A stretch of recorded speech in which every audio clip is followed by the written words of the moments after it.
Welcome to Superstitions and Traditions, our podcast about historical shenanigans. I'm Kristen. And I'm Trish, her aunt. Yes, my aunt. And that's Creepy Santa. We love him. He was mine since I was 2. And he's creepy. He is very creepy.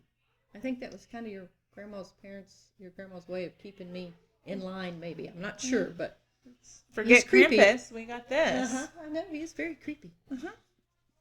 Today is Point of View Historical Edition, and we are going to talk about the Christmas Truce love of 1914. I love the Christmas Truce. Me too. Okay, so I've written up a little point of view from one of the soldiers. Oh, okay. I like that. Okay.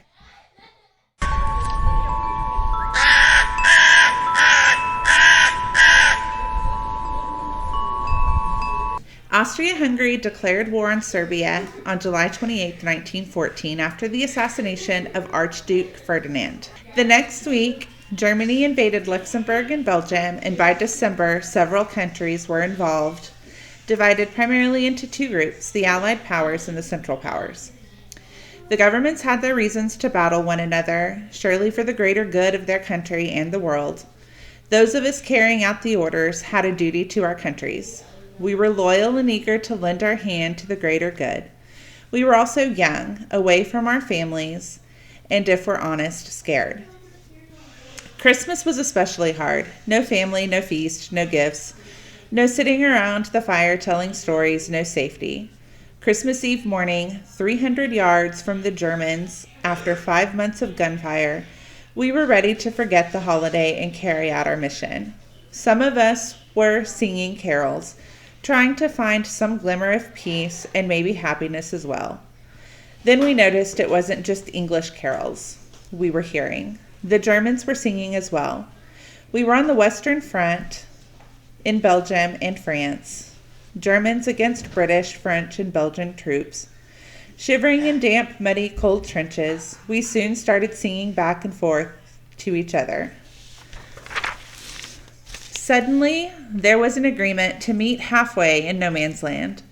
We traded cigarettes, cigars, drinks, and food. A football appeared, and both sides, earlier trying to kill each other, were now building soccer goals together. When this war broke out over the summer, we fully expected it to be over by Christmas. We expected to be home celebrating the holiday with our loved ones. Instead, mortal enemies were celebrating with each other. We worked together to collect and bury our dead. The camaraderie was brief. Generals on both sides prevented any further fraternization, but for Christmas in 1914, amongst us lower-ranking soldiers, majority of us not older than 25, we were men again, humans, enjoying the company of other humans. Wow. That's still just, I know. It's just like, wow. I mean, you think about, first of all, I mean, they're not much older than Ainsley, than my nieces and that I have, and they're Some of them were. Yes. I mean, like they were enlisting at 17 and I've even read a few stories where boys lied about their age and were enlisting at 15 and 16. Lisa's dad, actually, he went in when he was 17 instead of 18. They found out, and they didn't find that out until after, I mean, like years and years, that he had a little lie to get in there early. I mean, it wasn't like it is now where they're checking IDs. Right. And they just wanted to go like serve their country. They knew it was something big, and there was a different feel at that time. There was a loyalty that we don't necessarily feel today. I would agree with you on that. I think that when you look at or you visit with someone, I know it's hard to find someone to visit with from that time now, but now that I'm 63 years old, I have been able to cross paths with people around that time. And there is just a different feel. There was a different feel, and I think patriotism now sometimes takes on a different meaning than what it did then. Right. And I think that it almost now has almost a negative connotation. Right. Like the two political sides can't acknowledge that the other person is patriotic now, whereas before you could be have a different political alliance, and nobody questioned your patriotism. Right. Just because you didn't agree with me didn't mean that you were not patriotic to your country. Right. While I agree that the feeling was different then, I still think a lot of these boys, there was a loyalty to the country, but there was I don't really know why I'm doing this. I just know I'm supposed to. There was an obligation. There wasn't a broad picture that generations now expect to see before they commit to anything. Right. Yes. And there was like not a lot of opportunity for jobs. You could join the military, or you could be drafted into the military, or there were other things you could do, but it was a way to go serve your country, and whichever side you were on, you fought diligently. Yeah. And this war was bigger than anything they had seen before. Right. And it wasn't just a war like... and don't you wonder if while they're battling this war, did they realize the historical significance that this war might were they even able to comprehend how big that war would be? No, I read, getting ready for this story, I had known it before, I'd heard about it, but I'd never really looked into where it took place and what sides, and everybody has heard of the Christmas Truce, I'm pretty sure. Yeah. But I read diary accounts and letters men had written home to their parents and their wives. They realized in that moment that it was odd, but it wasn't. It was just hey, this happened and it was fantastic, and we got to, I missed you, but you don't have to worry about us as bad because we had a good Christmas. Right. I love that. But there wasn't. They were also fully expecting that it would just be over any time. Right. So they didn't go into this war thinking it's going to be 5-6 years. Oh, yeah. So they thought they would be home by Christmas. Yeah, it started in July. And it was just boom, boom, boom. That it started with Austria-Hungary declaring on Serbia, and then Germany invaded, and then France declared, and then it was just boom, boom, boom. This country's declaring on this, and then before you know it, and it took the U.S. didn't enter it until 1917, so 3 years. We're kind of holding off. But when you think about Christianity, because we look at Christmas Day, and we think about, and I know that how so many times, especially in current times, Christianity can pull us apart. But the fact that Christmas Day, regardless of whether it was based on Christianity or just a celebration of Christmas, at that time, it brought them all together. They were able to just, sometimes I just get goosebumps when I think about that first carol that that must have. I mean, who's the first one that steps out not knowing what's going to happen? I mean, so there were several different Christmas truces across the Western Front. One of the accounts, a German general had mailed to his troops a Christmas box to boost morale. Oh, really? Okay. So it had the candles to put on the trees and little furs and stockings and things like that. So they start decorating for Christmas. This one area. This was in Belgium, and I'm not even going to pretend like I can say the name. I'm not even pretend like I can help you. So started with a W. It was Wolf something. Wolf, anyway. Okay. So the British had commandeered a little cabin, run-down shanty cabin, and they were taking turns in the trenches, and on their off time they were in the cabin sleeping. Okay. So in the cabin, they were kind of singing Christmas carols and acknowledging the day. The boys in the trenches, it was just another day. You were just in the trenches, yes. And it's cold and it's muddy, and they're in, 3 foot deep, 3 foot wide, just ick. Hiding.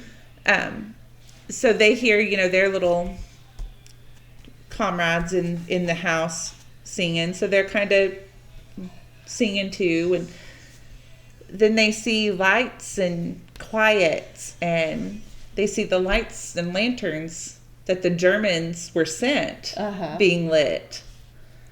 And so they're kind of peeking over the trench, seeing what's going on. And one account I read, one letter said it started with, I mean, they were 300 yards, 100 yards, 150 yards apart. And it started with a German boy hollering across no man's land to the British trench saying, hey, do you have a cigarette? Or, hey, do you have this? Right. And there was another record of one of them hollering to the British, come on over and celebrate with us. And it just kind of worked out to where, like, I'm not following that, you know. And it ended up being, well, I'll go halfway if you'll go halfway. Because they were kind of in that neutral area in between the neutral, Yeah, and that's what they did. I still can't imagine the faith that it had to take. I know. To just step out there and just trust that. Right. Yeah. And there were a few accounts humanity at its finest. There was, because this wasn't sanctioned by higher ranking generals. This was frontline combat soldiers. In fact, during later wars that were going on during Christmas, weren't there issues that, oh no, we won't truce at Christmas? Yes, we're not going to have any. We're going to keep fighting after this. Yeah. As soon as there was, like, Hitler, he wasn't Hitler that we know of at this time, because this is World War I, but he was an officer or something. I don't know military rank, especially German, but he was in German military. He was kind of high up in the ranks, and he was like, that was the most unloyal, unpatriotic thing that could have been done. There was no punishment, which was another big thing. There was no punishment on either side. Thank goodness for that. That they did this. But there was we're going to turn our heads this time, but that better not ever happen again.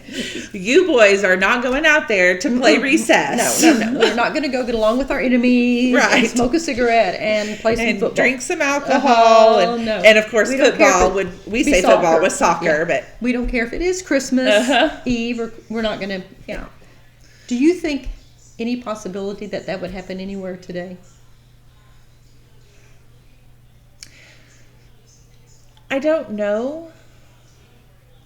I don't know that. I mean, we're talking about boys at this time that were fiercely loyal to their country. Oh, yes. Extremely loyal. So the fact that it happened at all is amazing. I don't know that there are a few. I mean, we've got some great military servicemen now, and I'm sure there is loyalty. But an overwashing, across the board loyalty to a country like there was then, I don't think there is now. Right. There's going to be those few. Right. However, it's, our soldiers, there's no draft right now. That is true. A lot of these boys were drafted. That's true. That is true. So, I don't know. I mean, the ones that are in the Army, like, I'm speaking for the U.S., or that are in the military now, have chosen. So I'm sure there is that loyalty to country that there was at this time. Right. So, I mean, as we look at our borders, Christmas Day coming, is there any chance for humanity there, or do we just continue on? I mean, those are, I think... and I know this is war, which is different than our borders now, but still. I mean, to me, this is one of the greatest showing of humanity and faith and acceptance and I mean, it's amazing. We can't even play nice to our own countrymen right now. That is Yes, I would agree with you on that. I mean, I don't mean this. There could be some family get-togethers that they may not even be able to get together Exactly. for a truce on Christmas Eve, you know? Exactly. I mean, right. It could be that, no, we can't even come together for that. So, I mean, if you think about it, there's Israel going on right now. There's Ukraine and Russia going on right now. Do I think it will happen in either one of those wars? No. No, I don't think it will either. Regardless of who I want to see win, you know, because we're watching from an outsider's perspective with our... so we get to see it all from our go team go. But so after the truce, we have the truce, goes the length of it. Then after the good time is had... Which, do we know how long it lasted? I can't remember. Some of them, it was because it varied. Different based on... Now, the Eastern fronts, which is like the Russia side. Okay. There was nothing. They fought. They just kept Christmas. going. Yeah. Right. On the Western fronts, France, Belgium kind of spread out across there. There were several different truces. None of them organized. None of them knew about the other. Some of them were just ceasefire long enough to collect our dead. Okay. Just everybody get your people. Which that was a common thing during this war was, hey, both sides have lost a lot of people. We need a ceasefire to give proper burial to our children. Yes. And that happened regularly for a day. Okay. Some places it started Christmas Eve and went to the day after Christmas. Some it was just Christmas Day. Some it was get together, have a good time, share cigarettes and cigars and stories, but they were spread apart enough that they wouldn't have known the others. They wouldn't have known that there was the same truce that was being spread all the way.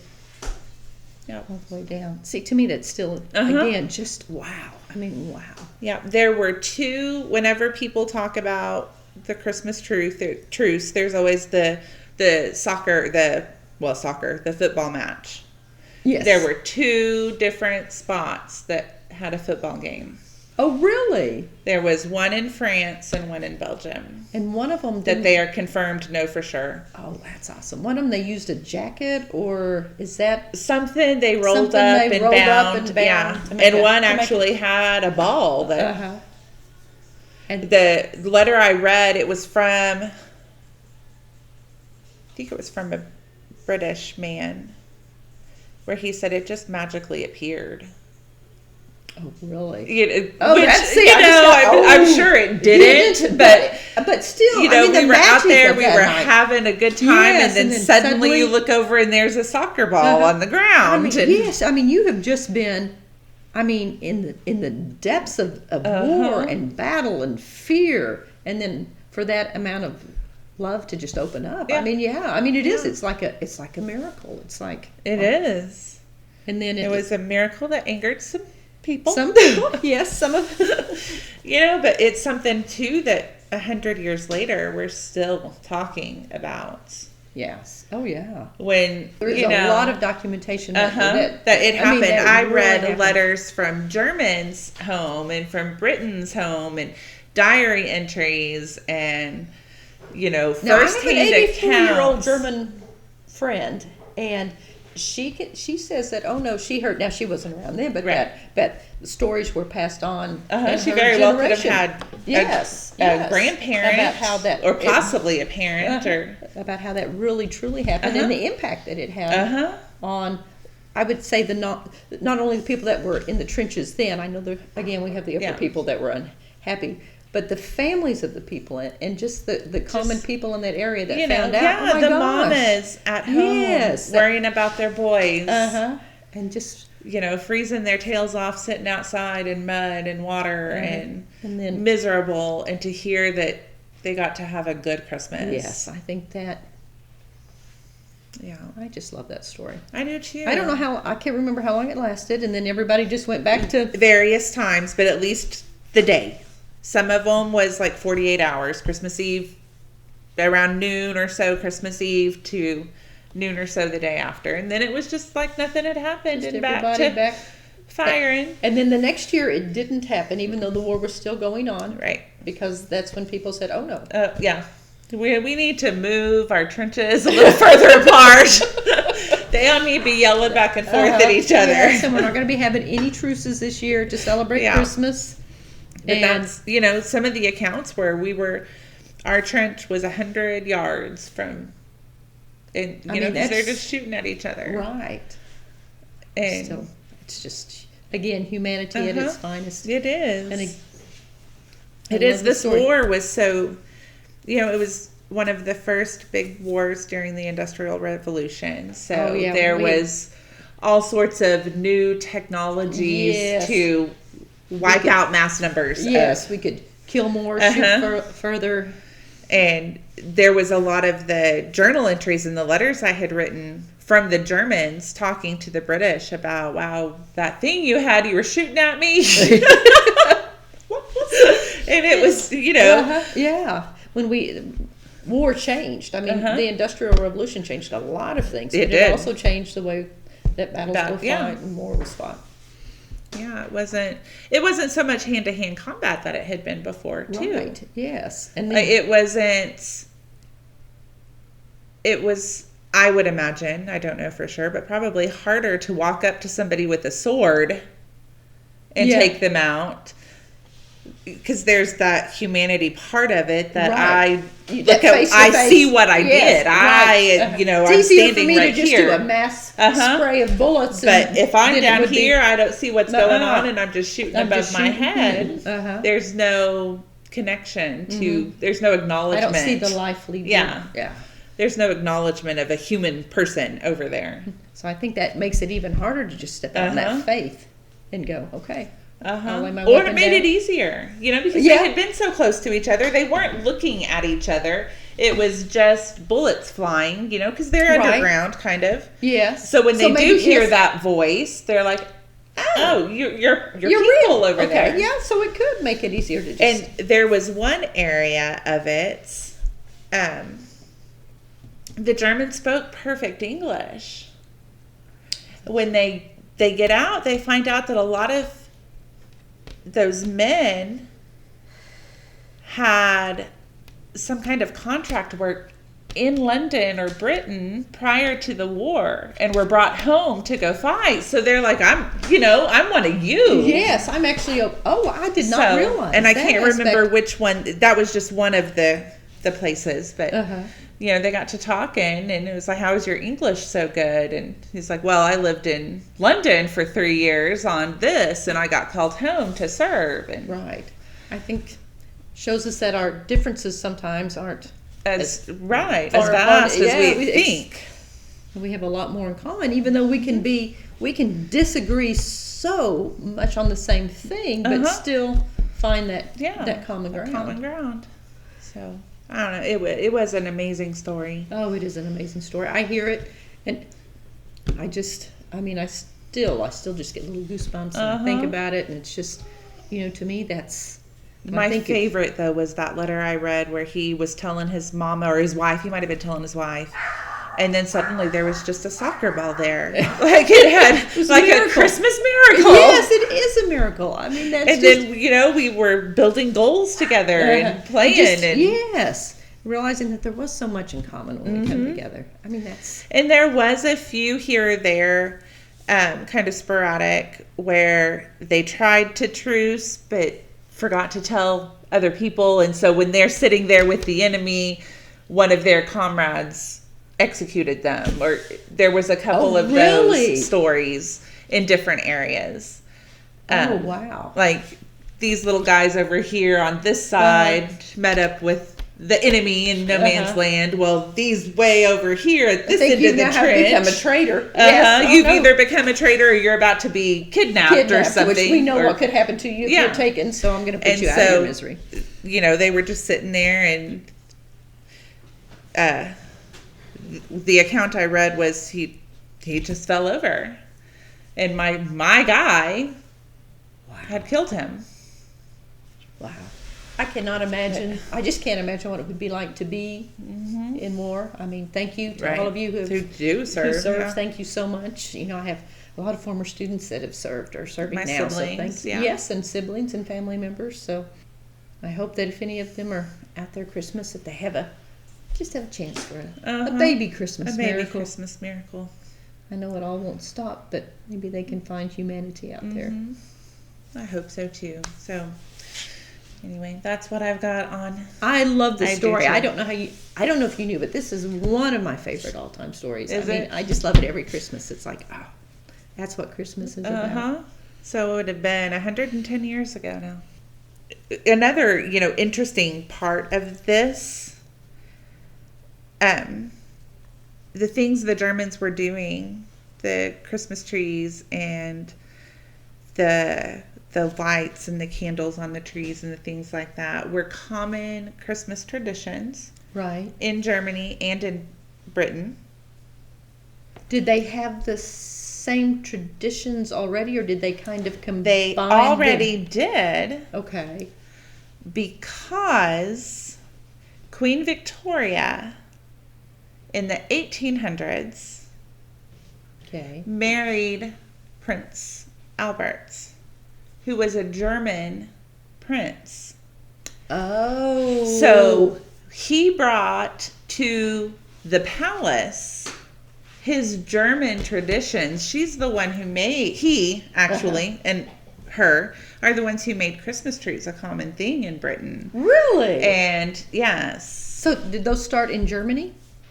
Okay, and then traveled. They started in Germany. They're also, Germans are the ones who started the tradition of opening presents on Christmas Eve. Like our family did. And like the royal family in Britain still does today. Really? Well, that was kind of new. Even though the majority of Britain opens them Christmas Day. Really? But because of that German influence. Yeah. That was in, the castle, the monarchy, brought his German culture. So yeah, Christmas Eve was kind of the big day for us. That was our big present day. The presents, and then Santa came. And Christmas Day was a relax. We're gonna have a big dinner and just up to Santa, enjoy family, play Yahtzee. Yeah. But that is a German thing, not a British thing. I did not realize that. So they had a lot of common traditions there, and they didn't... Yeah, newly common at this time in 1914, so it maybe 50, 60 years. So newly common traditions. But still things that they could both... But still, these boys... it's like, that's like home. That's cool. Yeah, so... All right. Well, thank you guys for listening. Well, yes, thank you very much. And again, we point out my scary Santa. Love the scary Santa. It has haunted me my entire life. He is kind of creepy when I see him from here. Him and his twin brother that hung on the opposite end of Grandma's mantle. Mm-hmm. My sister Karen has him. I think he's still doing well. I'm not sure, but... I'm not sure either. I know my mama didn't get one. No, she did not. I think because Grandma and Grandpa liked her more, maybe. They didn't want to scare her. I knew she'd be scared. Yeah. She was always kind of a little scared. Okay, I understand. Yeah. All right. Well, thank you for listening. Come back. Let us know your thoughts about the Christmas Truce of 1914 and the likelihood it could ever possibly happen again. We'd love to hear what you have to say about that. So if you're watching on YouTube, leave us a comment there. If you're listening on Spotify, you can leave a comment on there also. And make sure you subscribe and come back for more of History Shenanigans, where the mortal enemies are partying with each other. How dare they? Mm-hmm. And if you need to use the Christmas truce with your family over the holidays, sometimes take the lesson from the British and German troops. Sometimes we do need to do that. We might. Yes. Merry Christmas. Merry Christmas.